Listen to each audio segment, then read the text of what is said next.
episode 2 of Road to MasterChef, a series where we remake MasterChef's recipes in order to step out of the comfort zone to go compete on one of these competitive TV shows. Today we are making the infamous Gordon Ramsay Beef Wellington. This thing looks delicious. Not only are we gonna make this here at home, but we're gonna go directly to a beef farm. We're gonna meet cows. We're gonna see how those steaks are wet aged and processed. And we're also gonna visit a prestigious Italian market in the Tampa Bay area. Our first stop is Providence Cattle Farms. We're going to their warehouse. Let's go.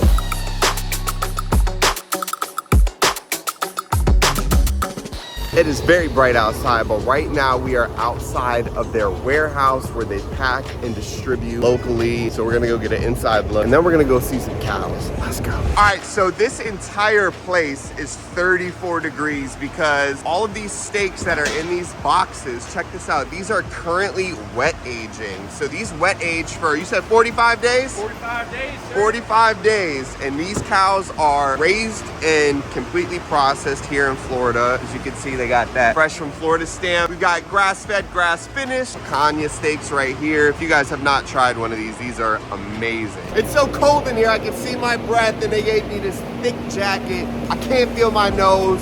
My hands are frozen. Let's go to the ranch. It's been about an hour drive so far, and I am just praying that we don't get rained out. I only need about 15 or 20 minutes just to get a tour, see these cows, but God, I hope we don't get rained out. All right, we are pulling up to the ranch, baby. You're not gonna see this in downtown Tampa, that's for sure. And when I tell you guys, it is peaceful out here. It's my friend Joe. Say hello, Joe.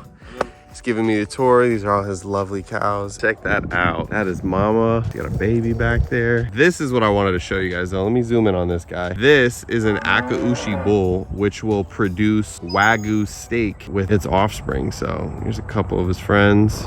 As you can see, it is raining right now. They are all taking cover. So Joe is telling me that the rain has been horrible, as in there hasn't been any rain. So it's safe to say that maybe I'm a good luck charm. I don't know, man. Shocking takeaway that I got from today is when Joe told me that when you buy meat or fish and it says no antibiotics, no hormones, that animal can literally be on antibiotics and hormones the entirety of its life. But if you wean them off in the last 90 days that they're alive, you can put no antibiotics, no hormones. He said the key to making sure that you buy meat or poultry or fish that has never had it, it has to say never or ever. If it just says no antibiotics, no hormones, that means the last 90 days that it didn't have any, but it could have been raised on that. Crazy. All right, we are at the second location. I've never been here. It's called Mozarros Italian Market. Apparently this place is incredible for Italian goods. We got to get some Parma ham, AKA prosciutto. So let's go check it out.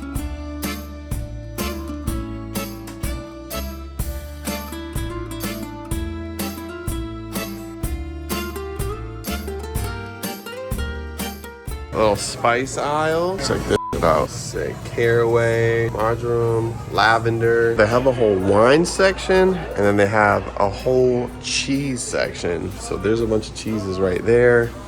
They got the dry stuff right here. Parm wheel, pecorino, pedanos.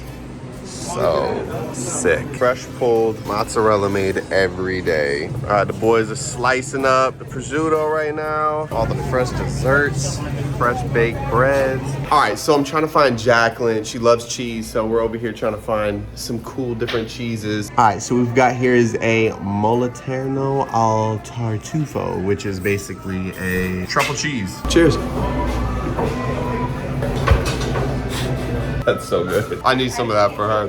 Oh my God, wow. All right, that was an incredible experience. What made it even better was having some of you guys come up and say hello to me. I always appreciate when you seasoners say hello. Let's do a grocery haul. First, we got our 26-month aged prosciutto, Parma ham, whatever you want to call it. This should be absolutely delicious and perfect for the Beef Wellington. Next, we got some Maldon flaky finishing salt, a must. Then we've got some imported butter straight from Italy. I just feel like the cows out there are more natural and chill on the mountainside. I feel like this is gonna be delicious. Now, Jacqueline is a cheese fanatic, so I had to go to that cheese section and get her some cool stuff. We got some coastal cheddar from Great Britain. They said this is the best cheddar in the world. Then we got this incredible truffle Malterno, I think is how you say it. I also got her this creamy Delice cheese. They said that this one is absolutely amazing. Then I got her this incredible fresh baked today lemon bundt cake. And when I tell you I am an absolute simp for key lime pie, I had to get this key lime tart. Look at that. Oh, you know what? Let's just do a taste test right now. Freshly baked today. I like my key lime tart, so I hope this is sour. Is this a joke? The perfect balance of sweetness. That tartness just swoops in at the end and steals my heart. That is incredible. I'm gonna save the other half for Jack. All right, she's gonna try her cheese. I'm such a mouse. I'm just gonna eat it like this. I'm like, oh my God. Uh-huh. Is that not the best cheese you've ever had? I'm not kidding. It is the best cheese I've ever had. Oh my God, it just smells amazing. Oh my God, I just got cold chills. I've got to go to this place. It's rich, it's creamy, it's salty, it's crunchy. I've never experienced that in my life. Are you panicking over how good So that is? passionate. All right, we are back at the house. We've got all our ingredients. Check this out. This is actually 1 week later from when I just left the store. I got sick on the drive home and I was sick for like a whole week. So that parm ham that we bought from the store, it's no good anymore. I had to go grab some new ones from right around the corner, but we've got some delicious stuff going on. Check this out. This right here is a filet tenderloin from our boy Joe at Good Life Proteins. Thank you, Joe. We're gonna cut that puppy up right now and get into it. All right, so we got our filet tenderloin, but we don't want the skinny part down here. We want this main part that is gonna cook perfectly. Let's cut it up. We got that salt and that pepper. We got my fingerprint pan on a medium-high heat. Then we're just going in with some avocado oil. The recipe calls for olive, but we know that olive has a lower smoke point. All right, so we're pushing about 400. We're getting a little bit of smoke action, so here we go. All right, been about 2.5 minutes. Let's check for a crust. Look at that, absolutely beautiful. That's exactly what we're looking for. Now we do it on every side. Now while that's searing off, we're gonna get our English mustard ready. Woo. All right, let's check our second side. Beautiful. All right, this bad boy looks absolutely perfect all the way around. We got our English mustard, and then we're just gonna go ahead and brush while it's hot. Straight off that pan, we're gonna hit this with a beautiful coat. This is gonna get nice and reabsorbed into that meat for flavor. All right, next we gotta make a duck sao, which is basically, I don't know if I said that right, but a mushroom paste in a sort. We've got some oyster, some trumpet, and some shiitake. Let's blitz them.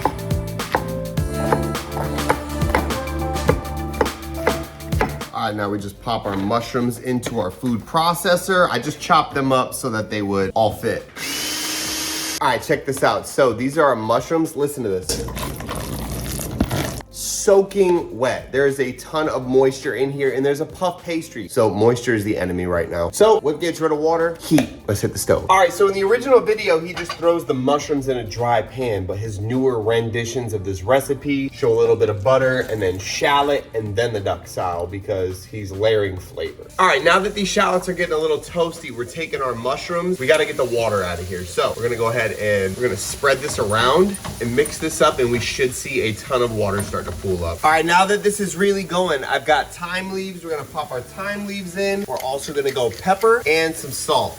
All right, it's been about 10 minutes. As you can see, most of that moisture is gone. Now we're laying out our cling wrap. Then we are going to layer our Parma ham and we are just going to let them slightly overlap. All right, next our duxelle goes down and we're just gonna spread this out. All right, here's the hard part. We put our filet on and then we have to roll and then keep this thing tight. And then Gordon twist the sides. All right, now you want this thing to be super tight so it looks like a little log. Rest it in the fridge 20 minutes. We're gonna start the sauce. All right, to start the sauce, that leftover beef that we had, we're gonna cut it up into little bits and we're just popping them in. And we're looking to brown these on all sides, get some fond in the bottom of the pot. All right, now we're gonna go ahead and flip these. Look, that's beautiful. That's exactly what we're looking for. Turn that heat down and add your shallots, bay leaf and thyme, and about 12 peppercorns. We're gonna do a splash of the red wine vinegar and let it bubble until it almost completely dissolves. An entire 750 ml bottle of red wine. And now we're gonna let this boil until it almost completely evaporates. So while we wait for that, tenderloin comes out. All right, so as you can see, that wine is almost completely reduced. Now we're going in with the same amount of beef stock, 750 milliliters, right about there. And we are just gonna bring this up to a boil and let it simmer for the next hour. All right, now we gotta make a little egg wash, so drop your egg in. Just let the whites fall between your fingers. All right, so now we're gonna hit our board with a little bit of flour. Just spread that out so our puff pastry doesn't stick. Now we gotta roll this out. Tenderloin down. Egg wash the entire thing. Now we roll it. Okay, not ideal, but we'll make it work. So the bottom of this does not look good at all. However, when we flip it, all right, there's a Wellington. It kind of looks like a bad burrito, not my best, but you know what? It's gonna taste fire. Fridge, 5 minutes. Listen, in the kitchen, cooking is all about practice, repetition, experimentation. That's the whole purpose of doing Road to Master Chef. Like that Wellington, the wrap with the puff pastry, not good at all, but that's the point, is now next time I go do it, I'll take notes, it'll be a little bit better. However, look at the sauce. Look how delicious this looks. Beautiful jus. Oh yeah, that's money, baby. I want to try one of these little bits of steak that's been cooking in that sauce. Whoa. I don't know if the Wellington's gonna taste better than that. That's crazy. All right, just pulled the Wellington out of the fridge. Now we're gonna go ahead and brush. This thing looks like but you know what? We're gonna score it anyway. We're gonna pop it in that oven regardless. All right, check it out. We got this bad boy all scored up. Looks like it's probably gonna taste amazing though. Into the oven, 400 degrees, so nice and golden brown. All right, I've been waiting for this thing to like brown up way more than it did, but I don't want this steak to overcook. So honestly, a medium rare steak is more important than like a golden brown one. So a little Maldon salt right on the top, flaky salt, beautiful. Here's the deal, I don't like mixing water with my yolks when I do puff pastry, because if you do just yolk, they brown a lot better. And I think that's what we're running into right now, is the recipe called for water. But let's see how we did with our steak. Come on. Moment of truth. Let's see. Ooh, that's definitely like on a rare side. I'm not even gonna lie. We saw it, we did good. Let's put that back in. Come on. All right, so I put it in for like another 8 minutes. I think we did good, personally. It's a lot better. All right, so next time I will definitely not do an egg wash. I'll just do egg yolk, because this did brown up a lot nicer. It does look a lot better. However, we did risk a little integrity in the middle here, but I mean, I think we still got a good medium rare. And I'm just hoping this little nut bag on top of the sieve just kind of help strain that a little bit more. There it is, ladies and gentlemen. That is a beef Wellington, perfect mid-rare, delicious on the outside, and we'll see how it is on the inside. All right, Gordon, let's see what all the hype is about. We do big bites around here, baby. Here we go, 3, 2, 1. I can genuinely say, I've never had anything that has tasted like this ever. Try one more bite, just for good measure. Hold on. Bite number 2. That should taste like Christmas. All right, for this beef Wellington, I am giving this a 4 out of 5. No disrespect, Gordon. I just feel like it's very savory forward, and I get it, that's the point of the dish, but some kind of contrast. Now, we do have like the flaky crustiness contrasted with like those soft mushrooms and the meat, but I don't know. I feel like there just needs to be something to like brighten this up a little bit. It's super heavy. It tastes really, really good. It's like the perfect holiday dish. I liked it. The only challenging part to me was just wrapping that puff pastry and getting that right. But other than that, this is a very doable dish, and I recommend that you guys definitely try this. Shout out Gordon. 4 out of 5 stars for the beef Wellington. My name is Farnum. This is episode 2 of Road to Master Chef. I'll see y'all next week on here on YouTube. Love y'all. We out.